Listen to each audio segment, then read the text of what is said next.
ఆనాడు ఆయన వ్యాన్పిక్కి లేపాక్షి నాలెడ్జ్ హబ్బులకి 1000 ఎకరాలు దేనికి దోచిపెట్టాడా? ఏం అభివృద్ధి కార్యక్రమాలు జరిగాయి ఇప్పుడు ఇవాళ అక్కడ? అందుకు గదు సిబిఐ ఈడీ కేసులు పెట్టింది.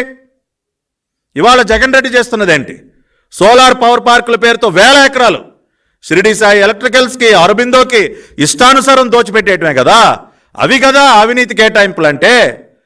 ఆ రోజున కానీ చంద్రబాబు నాయుడు గారు మన రాష్ట్రంలో ఉమ్మడి ఆంధ్రప్రదేశ్లో క్రీడలకు సంబంధించి మౌలిక సదుపాయాలు అభివృద్ధి చెందాలి, మన బిడ్డలకి అంతర్జాతీయ స్థాయి సదుపాయాలు మనం కల్పించాలి, ఇంటర్నేషనల్గా స్పోర్ట్స్ ఈవెంట్స్లో మన బిడ్డలు పాల్గొని దేశ ప్రతిష్టని పెంపొందించాలి, ఒలింపిక్స్లో మెడల్స్ సాధించాలి, ఏషియన్ గేమ్స్లో మెడల్స్ సాధించాలి అని చెప్పి ఆయన ఒక కలగని ఒక విజన్, దానికోసం ఆయన భూ కేటాయింపులు చేసి అనేక కండిషన్స్ పెట్టి హైకోర్టు చెప్పింది ఎస్ ఆనాటి ప్రభుత్వం బ్లైండ్గా భూ కేటాయింపులు చేయలేదు, అనేక ఇతర ప్రభుత్వాలు చేస్తున్న విధంగా అడ్డగోలుగా భూ కేటాయింపులు చేయలేదు, అనేక నిబంధనలు పెట్టారు.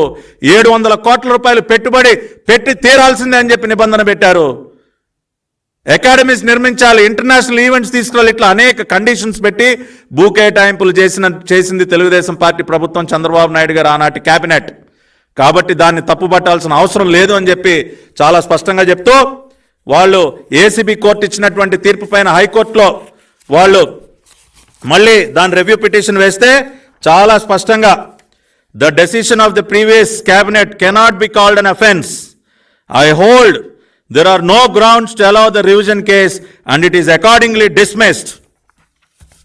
ఏసీబీ కోర్టు ఇచ్చినటువంటి తీర్పు పైన రివిజన్కి వెళ్లాల్సిన అవసరం లేదు, క్యాబినెట్ తీసుకున్నటువంటి నిర్ణయాన్ని మనం తప్పుపట్టాల్సిన అవసరం లేదు అని చెప్పి జస్టిస్ స్వరూప్ రెడ్డి గారు స్పష్టమైనటువంటి తీర్పు ఇవాళ ఆ కాపీని కూడా మీడియా ముందు ఉంచుతున్నాం.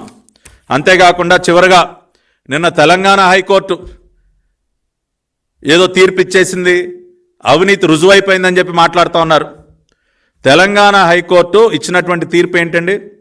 ఆనాడు రాజశేఖర్ రెడ్డి గారు చంద్రబాబు నాయుడు గారు చేసినటువంటి భూ కేటాయింపులను రద్దు చేస్తే ఆ రద్దు చేసిన అంశం పైన ఐఎంజీ భారత వాళ్ళు మళ్ళీ హైకోర్టులో పిటిషన్ దాఖలు చేశారు. దాదాపుగా 15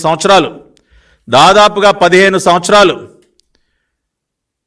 కోర్టులో వాదోపవాదాలు జరిగిన తర్వాత నిన్న తెలంగాణ కోర్టు ఏం చెప్పింది? ఐఎంజీ భారత భూ కేటాయింపుల్లో అవినీతి జరిగిందని ఎక్కడా చెప్పలేదు. వాళ్ళు కేవలం చెప్పింది ఏంటి? ఒక రాష్ట్ర ప్రభుత్వానికి భూ కేటాయింపులు చేసిన తర్వాత ఒక ప్రాజెక్టుకి మళ్ళీ ఆ భూముల్ని వెనక్కి తీసుకునేటటువంటి అధికారం ఉంటుందని మాత్రమే చెప్పారు. ఏదైతే ఐఎంజీ భారత వాళ్ళు హైకోర్టులో కంటెస్ట్ చేశారో ఈ భూ కేటాయింపులు మాకు చేసినటువంటి భూమిని మళ్ళీ వెనక్కి తీసుకోవటం తప్పు అని ఏదైతే వాళ్ళు హైకోర్టులో పిటిషన్ వేశారో దానిని ఒక రాష్ట్ర ప్రభుత్వానికి ఆ హక్కు ఉంటుందని మాత్రమే చెప్పారు. కానీ ఎక్కడా కూడా అవినీతి జరిగిందని ఒక్క మాట లేదు.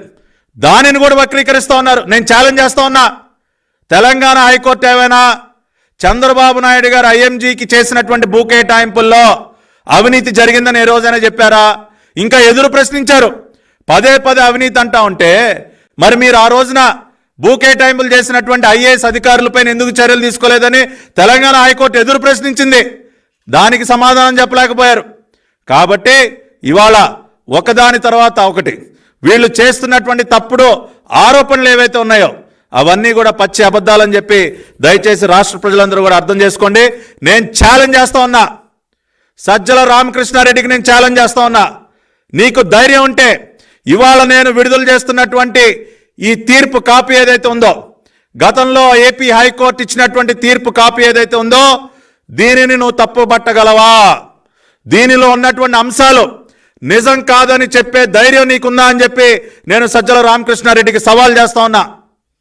The high court of Andhra Pradesh had clearly stated in 2006 itself that the land allotments that are done to IMG Bharata were with certain conditions, with a condition that 700 crores had to be invested by IMG Bharata, with a condition that they have to establish world-class sports